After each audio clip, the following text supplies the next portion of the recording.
You've become a relic with a title we can't afford anymore." The words from Dr. Elliot Wilson's all-staff email burned on my computer screen. My hands trembled as I reread the announcement that had been sent to over 300 hospital employees. After careful consideration of our financial outlook, I've made the difficult decision to eliminate several administrative positions. This includes the role of Senior Hospital Administrator, currently held by Marissa Shaw. While we appreciate her 18 years of service, Northwood Memorial needs fresh perspectives to navigate today's healthcare challenges. Gina is stuck in the past, resistant to innovation, and preventing us from implementing necessary changes. I sat back in my chair, stunned by the public humiliation. My name wasn't even spelled correctly. I'd never been Gina to anyone. The personal attack was completely unprofessional, but then again, so was Dr. Wilson. My name is Marissa Shaw. I'm 44 years old, and until this morning, I was the Senior Hospital Administrator at Northwood Memorial Hospital in Portland, Oregon. I'd dedicated my entire career to this institution, working my way up from an entry-level position. I'd weathered budget cuts, staffing crises, and 3 major transitions in leadership. But nothing had prepared me for this. I heard a soft knock at my door. It was Vanessa, my assistant, her eyes wide with concern. "Marissa, I'm so sorry. This is awful. He can't just—" "He can," I said, taking a deep breath. "As Chief Medical Director, he has the authority to restructure administration. I knew something was coming when he canceled our last 3 meetings." Dr. Wilson had arrived 6 months ago with grand promises and an impressive resume. He spoke of innovations and efficiencies, but showed little interest in understanding how our hospital actually functioned.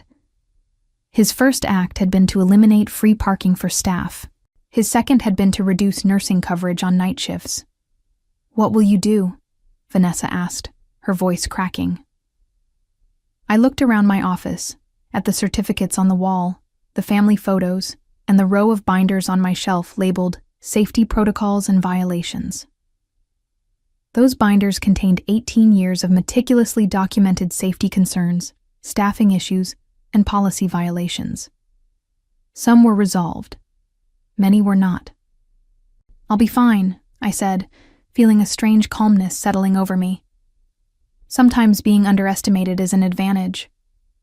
I stood up and started collecting my personal items, leaving the binders untouched. I had digital copies of everything. When security arrived to escort me out, another of Wilson's humiliating tactics, I was ready. I smiled, took only my personal belongings, and walked out with my head held high. That evening, I made a single phone call. The call was to Dorothy Winters, a former board member who had retired last year. She had been my mentor when I first joined Northwood Memorial and remained a close friend. "He did what?" Dorothy's voice rose with indignation when I told her about the email. "That's grounds for a defamation suit, Marissa." "Maybe," I said, pouring myself a glass of wine as I sat in my darkened living room. "But that's not the route I want to take." I explained to Dorothy how Dr. Wilson had been systematically dismantling safety protocols over the past 6 months, how he'd reduced nurse-to-patient ratios on oncology and pediatric floors, how he'd extended shifts for surgical staff beyond what was considered safe, how equipment maintenance schedules had been stretched to cut costs. "The problem is," I continued, "he's been clever about it. Each change is presented as temporary or justified by some industry trend he's misinterpreting. The board sees the cost savings but not the risks. And I'm guessing you've documented all of this," Dorothy said. It wasn't a question. Every incident, every complaint, every near miss. I've been building these files since I started at Northwood. 3 hospital directors before Wilson have tried cutting corners, and I've always had the evidence to show why it wouldn't work. What I didn't tell Dorothy was how personal this felt. My mother had been a patient at Northwood 20 years ago. A missed medication and an understaffed night shift had led to complications that extended her hospital stay by weeks. It was that experience that had driven me to pursue hospital administration, to be the person ensuring those mistakes didn't happen to others. I sacrificed everything for that hospital, I said quietly. Relationships, starting a family, vacations. I believed I was making a difference.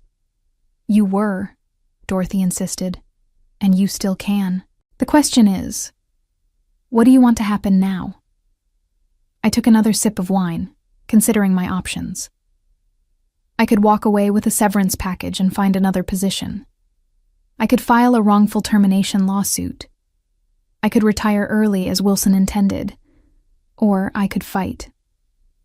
I want to protect the patients, I said finally, and the staff who are being pushed to their limits, but I need to be strategic about this. Smart, Dorothy agreed. Wilson has the board's ear right now, but that can change quickly if the right information comes to light. I glanced at my laptop, thinking of the files I'd been maintaining. Years of documented safety violations, staffing concerns, and policy breaches. Concrete evidence that could not be dismissed as the complaints of a disgruntled former employee. Give me a few days, I said. I need to organize my thoughts and my evidence. 3 days after my humiliating dismissal, I sat at my dining room table surrounded by printouts of emails, policy documents, and incident reports. I'd spent hours organizing the most compelling evidence of safety violations under Dr. Wilson's leadership. My phone buzzed with a text from Jessica Palmer, the night shift charge nurse in the emergency department. You wouldn't believe what happened last night. 2 nurses called out sick and weren't replaced. We were at dangerous levels all night. A patient with chest pain waited 4 hours to be seen. Wilson says it's the new normal, and we need to adapt. I added this to my growing file. It wasn't just anecdotal evidence anymore. The statistics showed a clear pattern. Incident reports had increased 37% since Wilson took over. Near misses, potential errors caught before they harmed patients, were up 42%. Staff turnover had doubled. My doorbell rang, interrupting my thoughts. I opened it to find Vanessa standing there with a takeout bag. I figured you weren't eating properly, she said, pushing past me into the kitchen. Also, I have updates. As she unpacked containers of Thai food, Vanessa filled me in on the chaos at Northwood. Wilson announced your replacement today. It's his former colleague from Chicago, Thomas Barton. No healthcare administration experience, but apparently a visionary in healthcare economics. I snorted.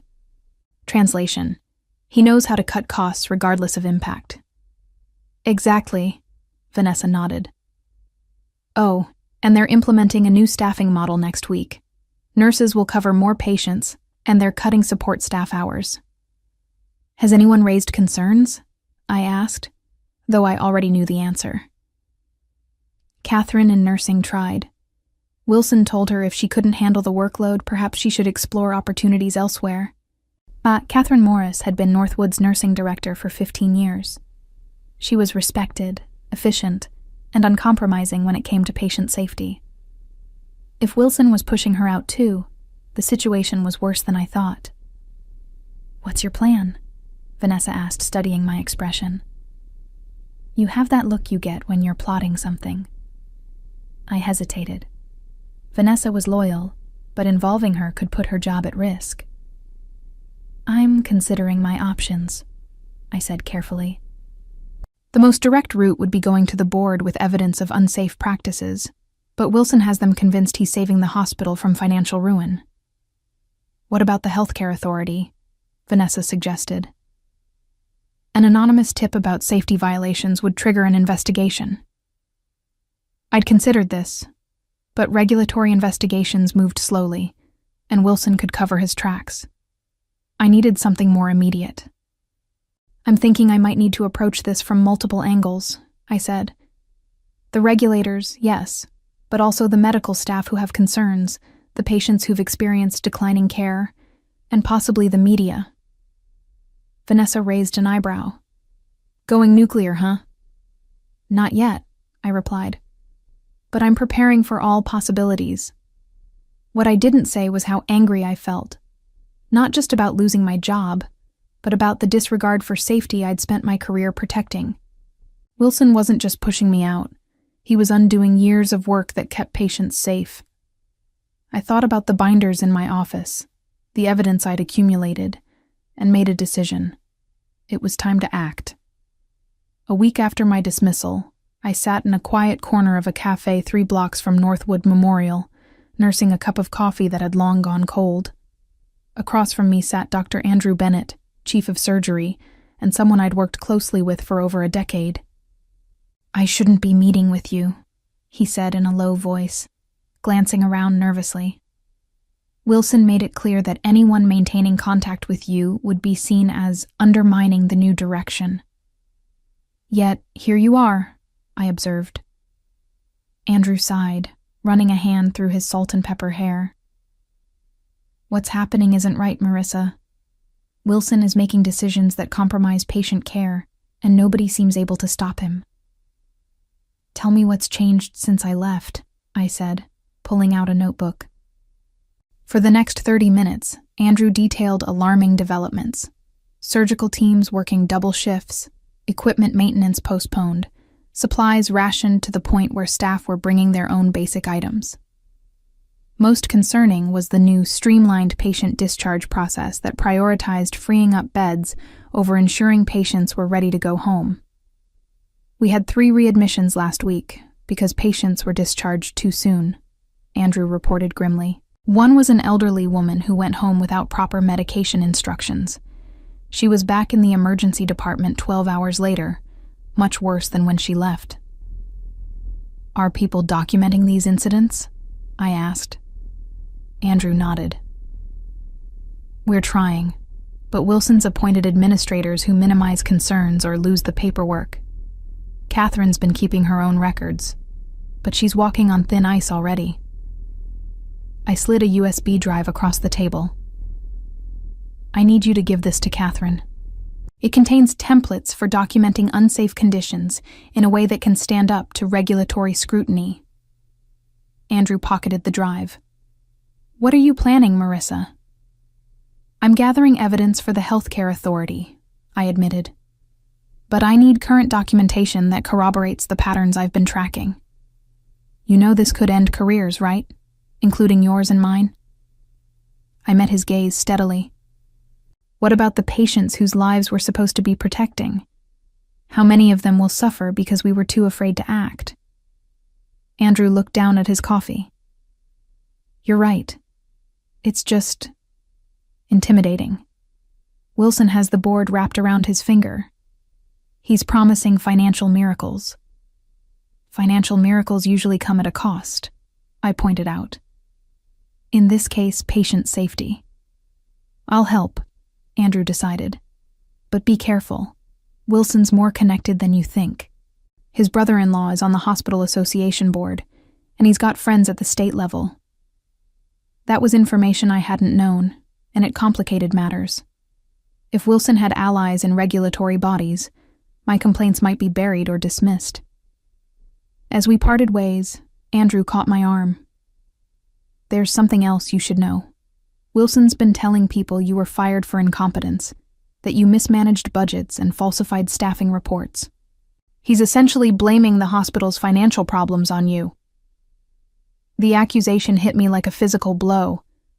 Not only had I been humiliated and pushed out, but now my professional reputation, built over 18 years of dedicated service, was being systematically destroyed. "Thanks for telling me," I managed, struggling to keep my voice steady. Walking back to my car, I felt a surge of anger unlike anything I'd experienced before. Wilson wasn't just endangering patients. He was attacking my integrity, my life's work. The gloves needed to come off.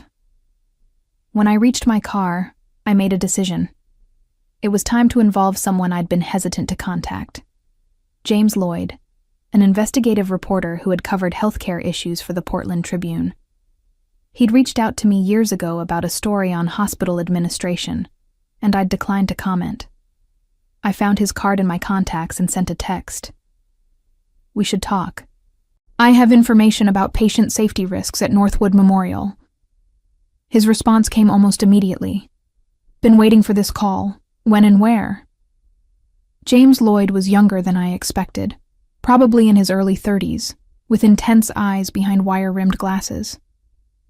We met at a park far from the hospital, where I laid out my concerns about Northwood under Wilson's leadership. "I've heard rumors," James admitted, recording our conversation with my permission. "Staffing complaints, unusual turnover rates, but without someone on the inside, it's hard to verify." "I've got more than rumors," I said, handing him a folder. "These are redacted copies of incident reports from the past 6 months. They show a clear pattern of increased safety risks correlating directly with Wilson's policy changes." James flipped through the documents, his expression growing more serious with each page. "This is concerning, but Wilson could argue these are isolated incidents, or the result of system-wide healthcare challenges. That's why I've also compiled these." I pulled out a second folder containing statistical analyses. "These show that while similar hospitals in our region maintained consistent safety metrics, Northwood's have declined dramatically since Wilson's arrival." James whistled softly. "You really did your homework." 18 years of homework," I corrected. "I've been tracking these patterns through multiple administrations. The difference is that previous directors listened when presented with evidence. Wilson fired me instead." "Why go public now? Why not take this directly to the board?" It was a fair question, and one I'd asked myself repeatedly. The board hired Wilson specifically to cut costs. They're seeing the financial improvements without understanding the safety trade-offs, and Wilson has convinced them I'm incompetent and bitter. James nodded slowly. "So, you need public pressure to force their hand." "Exactly. Once patients and the community understand what's happening, the board will have to act, regardless of Wilson's connections." "This is a solid story," James said. "But you should know what you're getting into. Wilson won't take this lying down. He'll attack your credibility, your motives." "He's already doing that," I pointed out. "At least this way, the truth gets told." As James packed up the documents, promising to verify my claims independently, I felt an unexpected twist of doubt. Was I doing this for the right reasons? Was it about patient safety, or was it about my wounded pride? The answer came to me as James asked one final question. "What's your best case outcome from this?" Without hesitation, I replied, "That Northwood returns to prioritizing safe, quality care over cost-cutting. Whether I'm part of that future or not is secondary." That evening, I received an unexpected call from Dorothy. "Wilson's making moves," she said without preamble. "He's been calling board members individually, telling them you're planning to sue the hospital for wrongful termination. He says you're fabricating safety concerns to strengthen your case." My stomach dropped. "That's not true. I have no plans to sue." "I know that, but they don't. He's poisoning the well before you can even approach them." This was a development I hadn't anticipated. Wilson was more strategically minded than I'd given him credit for. "There's more," Dorothy continued. "He's expediting his cost-cutting plans, implementing them all at once rather than gradually. It's like he knows a storm is coming and wants to secure as many changes as possible." That meant he suspected I was gathering evidence. Perhaps he'd been warned about my meeting with James. Or maybe Andrew's conversation with Catherine had been discovered. "What should I do?" I asked, suddenly feeling out of my depth. "Stay the course," Dorothy advised, "but be prepared for things to get ugly. Wilson's the type who's built his career on never backing down, never admitting mistakes." After we hung up, I sat in my living room, staring at the wall of evidence I'd assembled. I'd planned to move methodically, building my case before making it public. But Wilson was accelerating his timeline, which meant I needed to accelerate mine. I texted James, "How quickly can you run the story?" The headline appeared 3 days later. "Patient safety concerns plague Northwood Memorial Hospital." James had worked quickly, verifying my claims with other staff members and comparing Northwood's safety metrics with state averages. The article didn't name me as the primary source, but it did mention recently terminated administrative staff who had raised concerns. My phone began ringing almost immediately. First was Catherine, the nursing director. "It's a madhouse here," she reported. "Wilson called an emergency meeting for all department heads. He's furious, demanding to know who talked to the press." "Has he addressed any of the safety concerns?" I asked. "Not at all. It's all about controlling the narrative and identifying the traitors. He's threatened termination for anyone found to have spoken to reporters." Next was Andrew, who had a more measured take. "The medical staff are quietly celebrating. Someone finally said what we've all been thinking. The board is in emergency session right now." The most surprising call came from James himself. "You need to turn on Channel 4 right now." I flipped on the television to see Dr. Wilson standing at a podium, hospital administrators flanking him. His expression was grave as he addressed the cameras. "The allegations printed in this morning's Tribune are categorically false," he stated firmly. "Northwood Memorial maintains the highest standards of patient care. These fabricated concerns appear to stem from a former employee who was terminated for incompetence and has been engaged in a vendetta against this institution." He went on to describe me, not by name but clearly identifiable, as disgruntled, resistant to necessary change, and willing to damage the hospital's reputation out of spite. "We have retained legal counsel," Wilson continued, "and will be exploring our options regarding this defamatory article." I muted the television, my heart racing. He was attacking me publicly, questioning my integrity and professionalism. "You've got him running scared," James said over the phone. "But this is just the beginning." "What happens next?" I asked. "Next is when things get interesting." The state healthcare authority contacted me after the article ran. They want to see all the documentation. This was faster than I'd expected. Typically, regulatory bodies moved at a glacial pace, but perhaps the public nature of the allegations had forced their hand. "I have copies of everything ready to go," I told him. "But what about Wilson's legal threats?" "Standard intimidation tactics," James dismissed. "The Tribune's lawyers reviewed every word before publication. Everything's factual and properly sourced." I wasn't so easily reassured. Wilson had resources and connections I didn't. While I'd been meticulous in my documentation, I knew how facts could be twisted, how narratives could be shaped to villainize whistleblowers. Later that afternoon, I received an anonymous email from a Northwood email address. "Check patient readmission reports for oncology over the last 2 months. Pattern of premature discharges followed by complications. Wilson personally approved new discharge protocols despite multiple objections from oncologists." This was exactly the kind of specific, verifiable information that could strengthen the case against Wilson. I forwarded it to James, who promised to follow up. By evening, news vans were parked outside Northwood. The local healthcare workers' union had issued a statement supporting the Tribune's investigation and calling for a full review of the hospital's safety protocols. Patient advocacy groups were demanding answers. What had started as my private collection of documentation had snowballed into a full public reckoning. As I watched the coverage, I felt a strange mix of vindication and anxiety. I'd wanted to protect patients and hold Wilson accountable, but I hadn't anticipated how quickly things would escalate or how personal the attacks would become. This was no longer just about my career. It was about the future of Northwood Memorial and the safety of countless patients. And despite Wilson's counteroffensive, I knew I had one critical advantage. The truth was on my side. 1 week after the Tribune article broke, the healthcare authority announced a formal investigation into Northwood Memorial.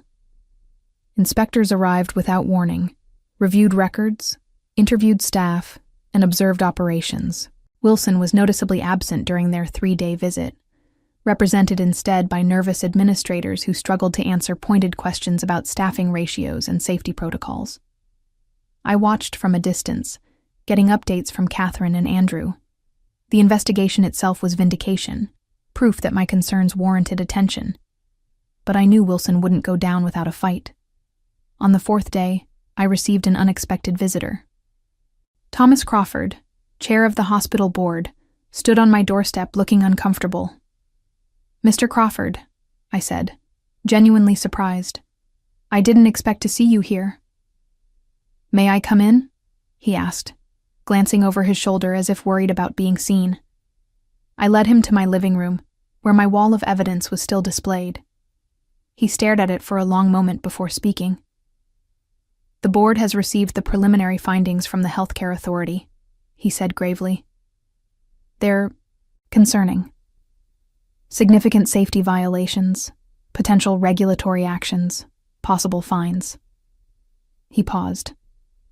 "They specifically cited decisions made under Dr. Wilson's leadership." I waited, sensing there was more. "We've also discovered financial irregularities," he continued. "Consulting fees paid to companies connected to Wilson's family members. Questionable equipment purchases from vendors where he holds interests." This was a revelation I hadn't anticipated. My focus had been entirely on safety violations, not financial impropriety. "The board has called an emergency session for tomorrow," Crawford said. "Wilson has been placed on administrative leave pending a full review."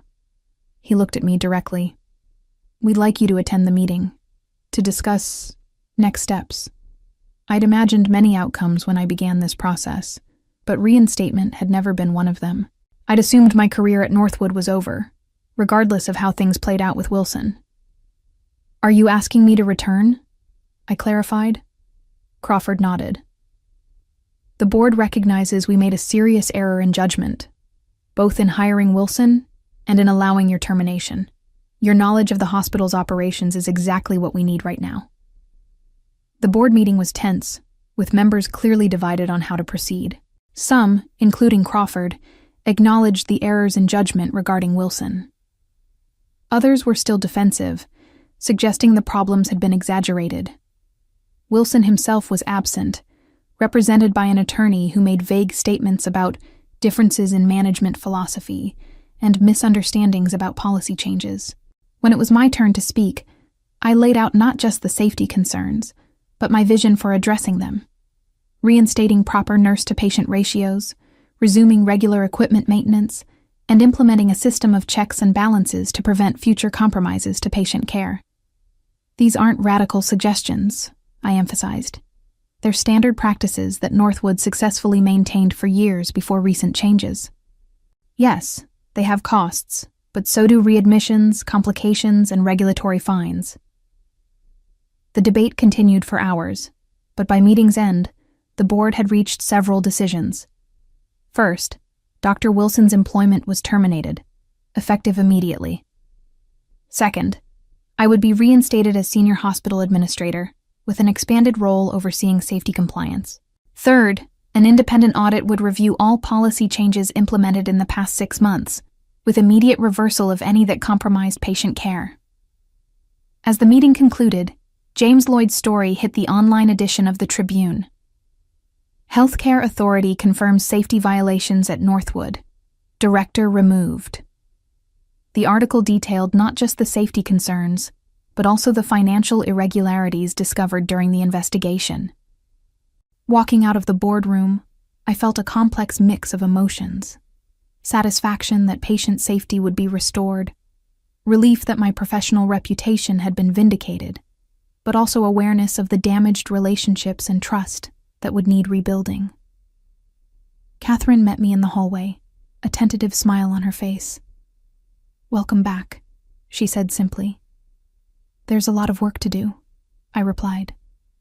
"Yes," she agreed, "but this time we'll do it right." In the weeks that followed, I led the implementation of systemic changes at Northwood. We returned to appropriate staffing levels, reinstated essential safety protocols, and established transparent reporting systems for safety concerns. The Healthcare Authority's final report outlined 27 significant violations under Wilson's leadership, resulting in substantial fines, but more importantly, a roadmap for improvement. Wilson, facing professional disgrace and potential legal issues related to financial improprieties, left Portland entirely. I heard he'd taken a position at a private healthcare consultancy in another state, a concerning development, but one outside my control. As for me, I found myself more committed than ever to Northwood's mission. The experience had reminded me why I'd entered healthcare administration in the first place: not for power or prestige, but to ensure that patients received the safe, quality care they deserved. 1 year after my early retirement and subsequent return, I stood in the hospital lobby unveiling a new patient safety initiative. Looking at the assembled staff, many of whom had risked their jobs to speak truth about unsafe conditions, I felt profound gratitude. My meticulous documentation had provided the ammunition, but their courage had made victory possible. We had transformed a potential tragedy into an opportunity for renewal, proving that sometimes the best revenge isn't punishment, but reform.